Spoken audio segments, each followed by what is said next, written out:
connector. Again, if you get squeamish over any of this stuff, my goal here is to just make you familiar with what kiln repair people are doing. This is a point, we use a crimped on barrel connector. If you don't get it right, it's a common point of failure, but coming out of the factory, we crimp them really hard, and this is a pretty durable connection to be handling that kind of heat. This working end can get up to about 800 degrees, so we want to make sure that we crimp that correctly. So if you do venture into that water, make sure that you crimp these things tightly as you're reattaching everything. Okay? So that's about all I want to get into on elements here. Watch the video clip on it though.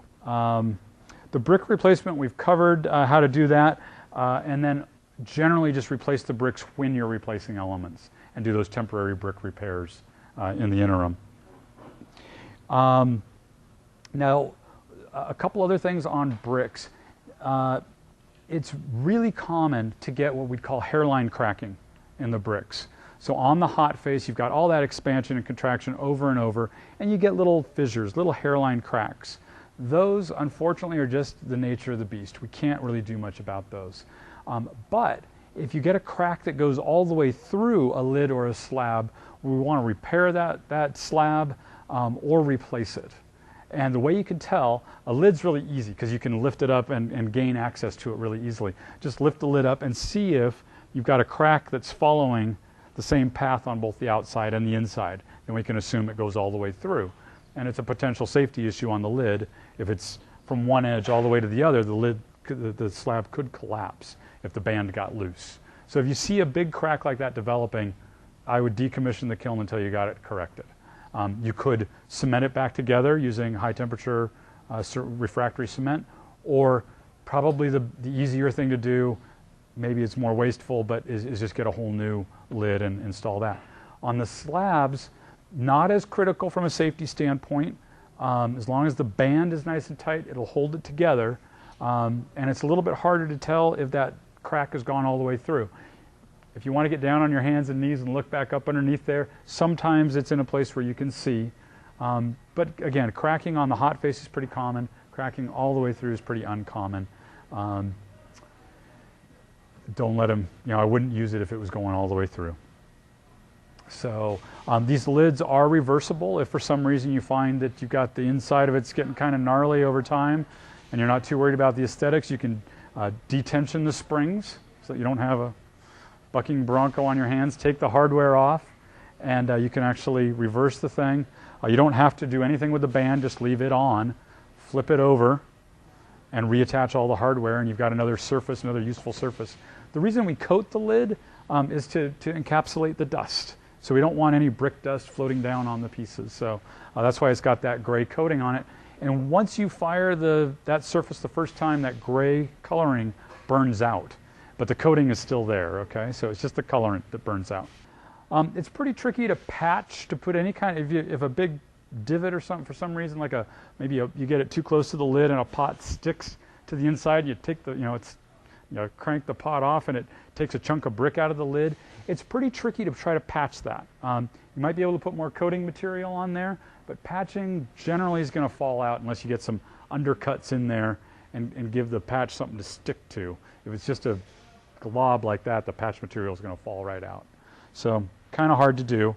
A skilled kiln repair person could do it, but it's not a 100 level course.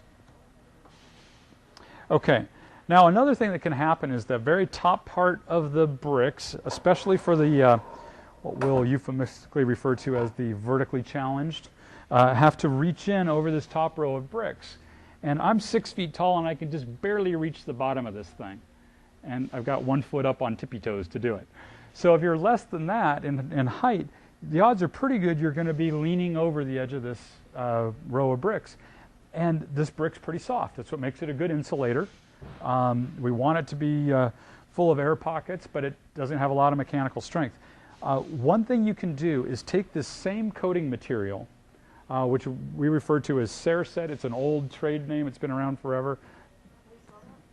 S-A-I-R-S-E-T, one word. The actual trademark has been retired because that company is no longer in business. But if you ask any of us for Sairset, we know what you're talking about. And it's refractory cement. It's the same stuff we use to, roughly the same material we use to mortar the bricks together. We dilute it a little bit and get it ready for patching, for coating. That's what we use on the lid. And you can also take a very thin layer of it and paint it on right around this top layer of bricks. If you'll notice in these peepholes, we've done the same thing. Okay, that's raw brick in there that's been coated with this gray material. And we do it for the same reason, abrasion resistance. So as you put the peep plug in there, if it went up against a soft brick, it would wear that brick out. This way, it pretty much is abrasion resistant. Do you do that just on this one for make, or do you do that on all? We do this on all of them. Why not you do it on top? Well, it's just one more step in our process, and there's one downside to it, which is kind of labor intensive. As you paint it on, each one of these bricks are not mortared together, and as soon as you put mortar across the top of it, you're basically welding them all together. So what we recommend doing is you got to score each one, or kind of break down that mortar as you apply it at each joint. And it's a manufacturing step that we just don't incorporate. So you coat the whole thing? You coat the whole thing and score it at every one of those joints, and then you're okay. Now when I say a thin layer of this material, I mean it. You want to basically just color it. You don't want to get it on any thicker than maybe a 1/16 of an inch. If you do, the coefficient of expansion is different than the brick, and it will shrink. If it gets too thick, as it shrinks, it'll bond to that brick and pull the brick with it. So you can actually take a brand new kiln and wreck it if you put too much of this material on. But if you put a very thin coat on there, brush it on, we'll sell you a can of this stuff, brush it on, and literally take like a rubber glove and kind of squish it into the brick, thin it out, scrape off the extra, use a putty knife, then you've got the right amount on there. And then score it. Okay. Another tool that's pretty handy is a set of needle nose pliers. If you're going to do any of this work yourself, these little right angle ones are great for this next job where we've got to get these feeder wires detached from the red box. So what I'm going to do here is take this red box off, we're going to lay it up on the table here, and then you guys can all huddle around and we'll take a look at some of the parts inside it, okay? So let's assume, we'll do a little role play here where we've got a case where that Eric suggested where one whole section is not lighting up and we need to replace a relay. These are the steps you've got to go through. We're going to disconnect all these wires, and they're all numbered with these little white collars on here. So you don't have to worry too much about labeling the wires, all right? And just jostling them back and forth, just a little gentle twisting and pull them off, and they come off pretty easily. Just be a little bit patient there. Anytime you do kiln repair, it's a good idea to drink decaf. You just, patience goes a long way with these jobs.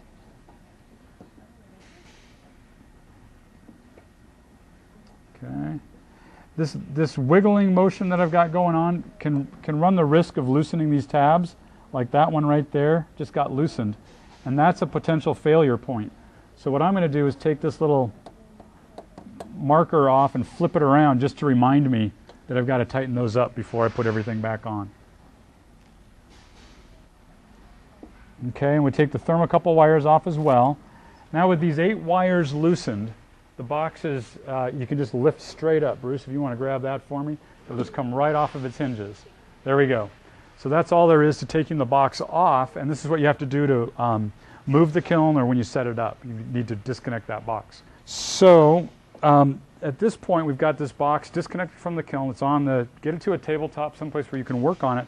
And then there are 3 screws on each side holding this metal and fiberglass heat baffle in place. So I'm just removing those screws right now. And then keep in mind on the back side we're going to have wires connected to this thing, so it won't be completely free and clear when it comes loose.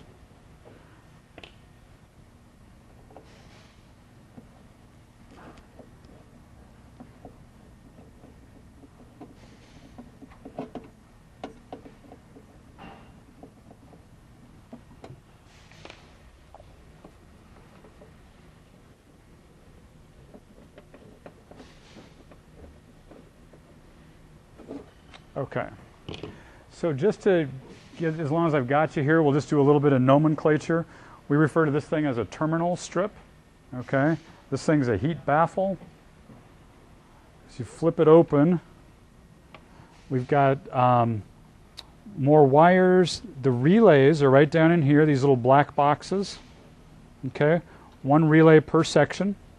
And we've got the wires, we've got the terminals on there numbered. So this one's number 1, right? We'll use a screwdriver here to kind of point these out. Number 1 and number 2 go to the top section. Number 3 and number 4 go to the middle section. 5 and 6 go to the bottom section. All right. Now, again, if you're squeamish at the sight of wires, this might not be the job for you, but if you can keep your wits about you, let's say we had to replace this first relay, it's really not too bad. You've got a spare relay in your hand, and what we would recommend, this is where the right angle needle nose are really helpful, jiggle one wire off and put it on the new relay in the same spot. Okay, so you just take them off one wire at a time and go wire for wire, and then you can loosen this, take this screw all the way out, and you can just loosen this back screw on the relay, and the relay will come out. Okay, so there's slotted holes on the relay mounting plate. And take the old relay out, and you can slide the new relay in and put a screw right down on top of it there, and you're good to go. All right? So let's continue on with some parts identification. We've got relays, which are kind of a wear item. They tend to be one of the weaker links. Over the course of a couple, 3 years, you'll probably have to replace them. Of course, the power cord comes in here to another terminal block. This little yellow guy, if you start doing any of this wiring, there's a little ring in here, or a donut, and that's the current sensor. That's what allows us to measure the current from the various sections. And you notice we have 3 wires going through there. If you get to the point where you're disconnecting all the wires at once, be cognizant of the fact that in this case we've got number 2, the number 4, and the number 6 wire have to go through that ring for the current sensor to work. Also, if you're going to upgrade from a red controller to a green controller with the built-in diagnostic features, you've got to add this current sensor option, which is that donut, this white wiring here, all the way up to this part of the circuit board. All right? And that's an additional option on a circuit board that has to be included. Then we've got a fuse holder right here and a transformer. The weak link on that transformer, there's no moving parts when it's in normal operation, but as you do repair, when you take these terminals on and off, you run the risk of bending the tabs. And if you do that, there's a very thin wire soldered to the underside of each one of those tabs, and you can break that wire or not even know you broke it. It's like thread, it's so thin. So if you get into doing the repairs yourself, just be deadly careful that when you're putting the tab back on, putting that connector back on, you're very cognizant of going straight on. Got to be careful with that one. We even have problems with it in our internal manufacturing, that if the guys snap one, they know they've got to take it out and test it before they continue. The last little bit of wiring is this thermocouple wire, and all these red wires are the control wiring or the logic wiring of the controller to the relays. So when we ask for heat, it sends a signal down to those relays to turn on with the red wiring here, and then the white wiring does the heavy lifting of actually conducting the current to the heating elements. So, I don't know, what's your first impression? If you haven't seen inside one of these boxes before, it's not terribly complicated, is it? Way easier than the human body to troubleshoot. So that's the good news. The diagnostic process is a lot simpler. Let's just, I'm going to finish up with this, and let's just go through a couple of options, and we'll get you guys to lunch. If and when you get in here, you may notice just a bunch of junk. There could be dust and dust bunnies and critters and all sorts of stuff in here. I've seen spider webs. I've seen little nests of things. Same goes true. Now we're one step closer to disaster from a static electricity standpoint because we're no longer grounded. Okay, the plug's out of play, and so now we're back to kind of electronics 101. That you want to be careful. It's okay to clean out. As far as I'm concerned, go ahead and use that shop vac, but be really careful. You're going to want to touch something metallic and discharge any static off your hands before you get started. Keep the hose